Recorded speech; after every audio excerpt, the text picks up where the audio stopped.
Thank you for being here today. We had a great conversation. Thought it was very productive in our initial meeting on a variety of issues, topics at hand. Thank you. I would also like to commend you and the proactive approach that you took personally addressing the polling location in York County that had a road closure obstructing voter access, potentially disenfranchising voters. And your personally handling this, I think, is a testament to how you approach the job, and it is certainly not unnoticed. Thank you for that. Thank you, Senator. And that, by the way, is not the first time that happened in York County. It's happened in previous elections, so we may need to do some follow-up on coordination of elections with PennDOT. So, but I would like to shift gears and touch on something that I've been pursuing, and I don't want to rehash the past, but if we do not course correct, we are doomed to repeat the same failures in the future. And your predecessor in the prior administration failed the people of Pennsylvania by failing to carry out her legal and constitutional duty to advertise a proposed constitutional amendment. This led to her abrupt resignation, and ever since we've not had a confirmed Secretary of State. The Inspector General issued I believe it was a 68-page report documenting the failures, and all that I heard for solutions from the previous administration was new paperwork and new internal processes. Certainly not something that inspired great confidence in me for something as consequential as amending the People's Constitution.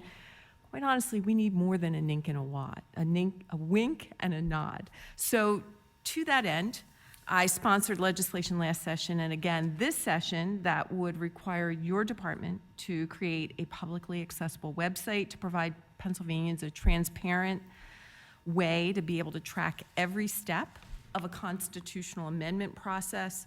Things like a copy of the notice, constitutionally required deadline, a listing of every newspaper in which that constitutional amendment notice was published, the date of said publication, and the earliest possible election day it may be considered by the voters. I said this to your counterpart at DEP. I'm not going to be here as a state senator forever. You're not going to be there as potentially the Secretary of State forever. The governor won't be here forever. But if we don't fix the process by which Pennsylvanians amend their constitution, we're able to track the way they amend their constitution, we're going to leave the same challenges in place.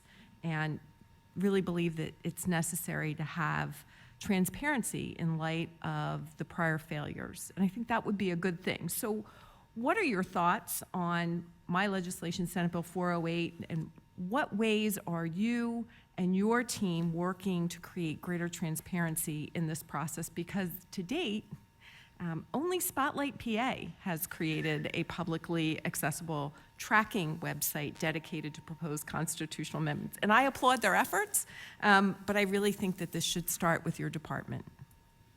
I agree, Senator, and while there are a whole series of procedures now in place with someone delegated with tracking this, with all sorts of checks now built into the system at Department of State to make sure that that does not occur again, I don't see any reason why we shouldn't be more transparent about it, and to give you and the public and everyone else the ability to see the status of any of those amendments or proposed amendments as they work their way through the system, so that it's sort of so the public has the assurance that Department of State is doing what it should do, whether it's creating a different website or rather having it on the Department of State website under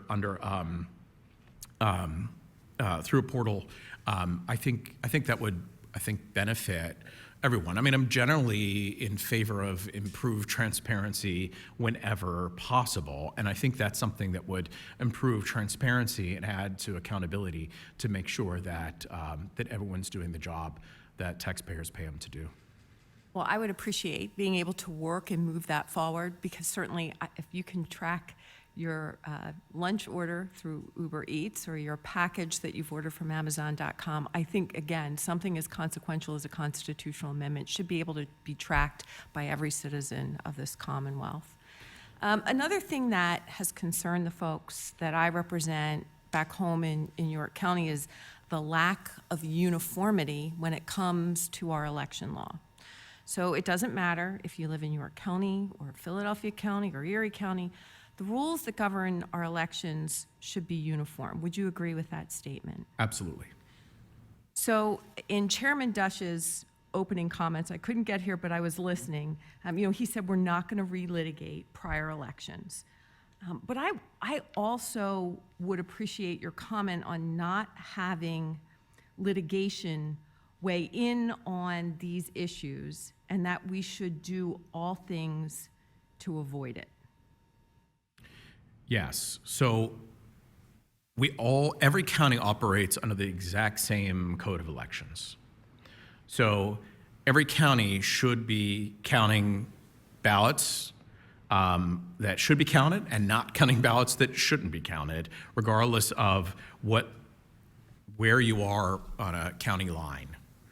Okay. Department of State can. Before you go any further, I agree with that, and I want to review this part of our election code that reads, and I quote, "The elector shall then fill out, date, and sign the declaration printed on such envelope. Shall fill out, shall date, and shall sign." So this is no option, correct? This is a requirement. As city commissioner of Philadelphia, I consistently voted to not count ballots that were not signed or dated by the voter. The Board of Elections does know when it mails the ballot out. The Board of Elections does know when it's received back and it's time-stamped. But my reading as a county commissioner was that the law was clear that that the law does not permit the Board of Elections to count undated or wrongly dated ballots. So I voted to not count those ballots. And we have seen litigation play out that this is interpreted differently and that could sway an outcome of an election one way or the other, correct? So what is your stance on some counties counting these ballots and others not? And how do we address this disparity as we have seen this become a major issue in the past? And how do we move forward to avoid future litigation? I think there was a Supreme Court decision pretty recently that stated clearly that counties must not count or shall not count ballots that are undated by the voter. There are steps that counties can do to help prevent or mitigate against that occurring. I think in Philadelphia, we took the fields, the areas of the mail-in ballot declaration envelope, and I know it sounds silly, but had arrows pointing to them, or that they're highlighted in yellow, or something like that. So the voter, particularly older voters or voters with limited English proficiency, so it draws the voters' attention to knowing that they need to sign it they need to date it.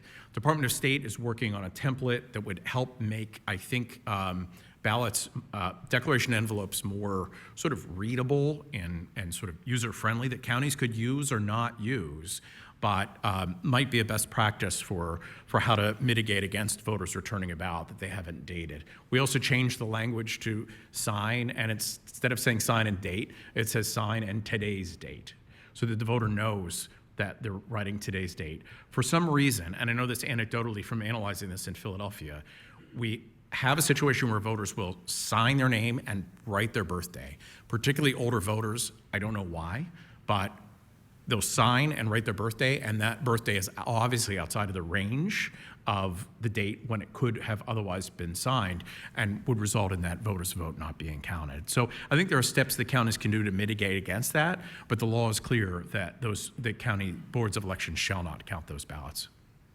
And I would also extend that it would be very important for counties to treat all ballots uniformly as well, because in the past we have seen circumstances where certain races were counted and other races were not counted on one ballot. So I thank you very much. Thank you for your indulgence, Mr. Chairman.